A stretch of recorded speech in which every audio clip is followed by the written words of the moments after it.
Guys welcome back to my channel. চলো আমার আমাজি কী রান্না করেছে দেখবো। চলো খোলো কী রান্না করেছে দেখি। এই দেখো হাঁড়িতে ঝরঝরে সাদা ভাত আছে। এখানে রয়েছে পটল আলু ভাজা, দানা ফেলে দিয়ে পটল আলু ভাজা। এটা আচ্ছা, এটা পরোটা আছে। ঠিক আছে, আমরা ভাত খাই। মা বেটি কম তো একটু চিকেন করেছি, অল্প করে চিকেন আছে। এখানে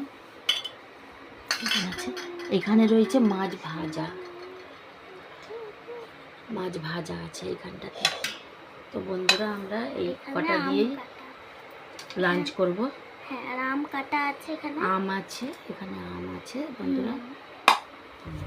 এই আজকে আমাদের খাবার মেনু। তো ভিডিওটা কেমন লাগলো, আশা করি ভালো লেগেছে। আর কি ভিডিও আনবো অবশ্যই কমেন্ট করে জানাবে। আজকের মতন টাটা।